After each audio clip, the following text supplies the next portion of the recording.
Hi! Today we're going to be building a utility tray. Come with me. We'll start today by using the 26 gauge galvanized sheet metal. You want to go ahead and grab a rough piece, and the idea is we're going to use the sheet metal shears to cut ourselves a rough cut of 7 1/4 by 9 1/4 piece.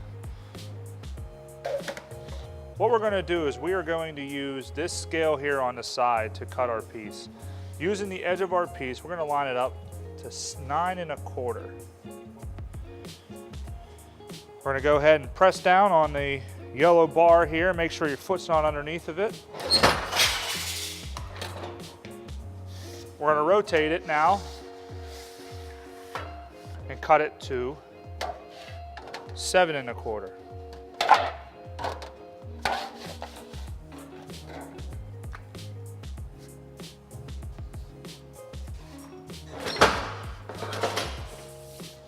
So here we go. Now we have our rough cut piece of metal, 9 1/4 by 7 1/4.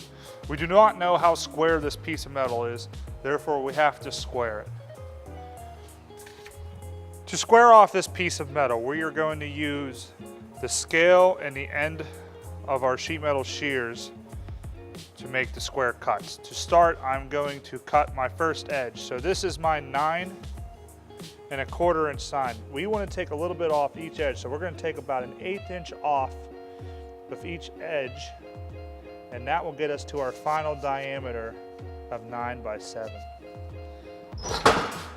So now I know this edge is square. So what I'm going to do is I will mark that edge so I know that's the edge I started with. I'm going to rotate these clockwise.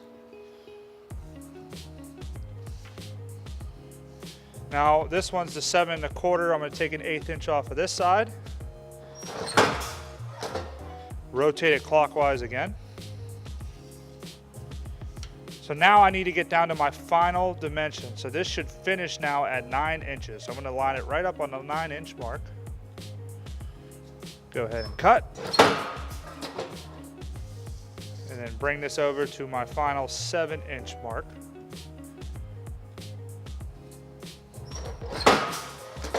And now this should be completely square. 7 inches by 9 inches piece of stock.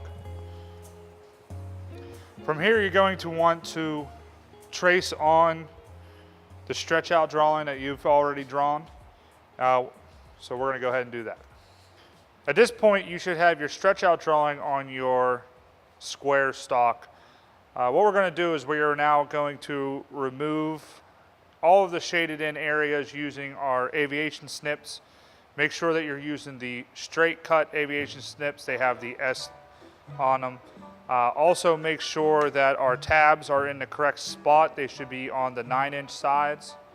And also make sure that you have that little bit of each of the hems, a corner of each hem shaded in to be removed as well. That way we don't run into problems later on down the road.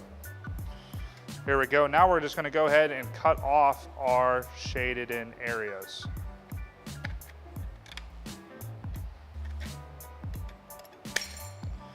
Now it's not a bad idea while doing this to use gloves. This is actually very sharp,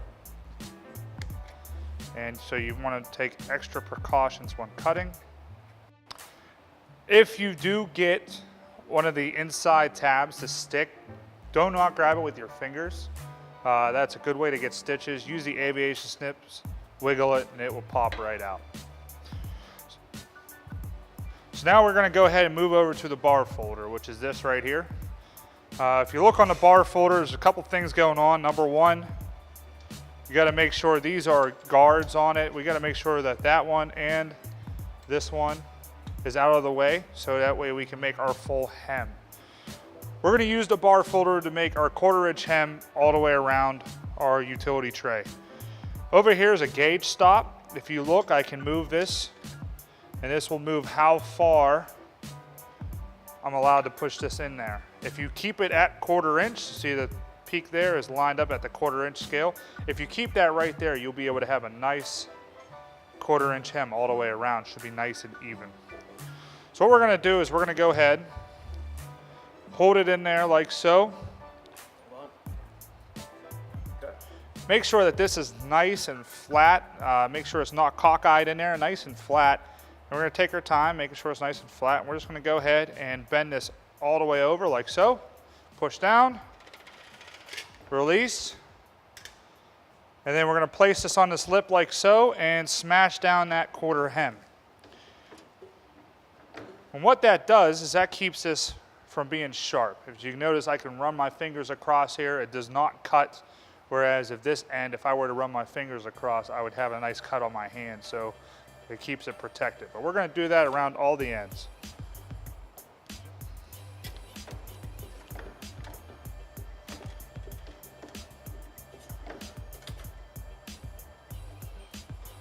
So now we have to go over to the box and pan brake. We want to go ahead and fold our 7-inch side and then our 9-inch side. This is the box and pan brake. What we're going to do with the box and pan brake is we're going to go ahead and fold our 7-inch sides and our 9-inch sides. Now, you want to start with your 7-inch sides first, and you're going to include folding these tabs. To do this, you're going to lift up on the lever here, and we're going to go ahead and line up our edge perfectly at the end of these fingers here. Make sure you push it down, and we're gonna go ahead and fold it up at a 90-degree angle. Gonna wanna do the same thing now on the other side.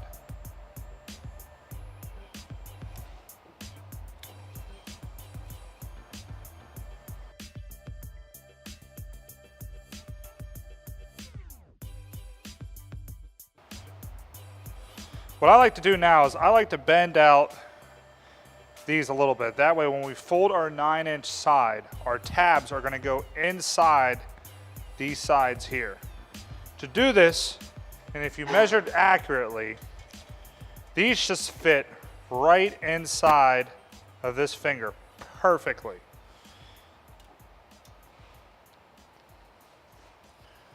Would you look at that? We're going to go ahead and fold her up.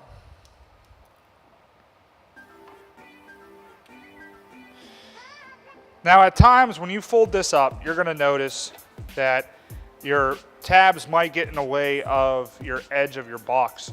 If that happens, you can use a flathead screwdriver and place it in there, and that will help separate the two sides. That way your tabs get inside nice and perfect. There you go, you have your rough shape of your box. If you measured accurately, take point that all of my edges actually line up when I push them together. How neat is that? All right, now we're to the final finishes to our box. What we're gonna wanna do is we're gonna use this sheet metal stake. This is found underneath the table here. Make sure it also goes back there when you're done. You're gonna need yourself a ball peen hammer. Using the flat side of our ball peen hammer, we're gonna go ahead and place our stake right on the corner. You're gonna wanna define the edges. Now don't go too far. Take note, the stake is not as wide as the bottom of your box. So if I come over here and I hit it and the stake's not there, I'm gonna dent my box in and it's gonna look really bad. So make sure you move it while you're forming it so that you're always hitting the ends of the box. Last thing we need to do is you're going to want to go ahead and stamp your name in this box. If not, someone will steal it. To stamp our name in here, we're going to go ahead and place our utility tray on top of the stake, and we're going to use our letter stamps to stamp our name in.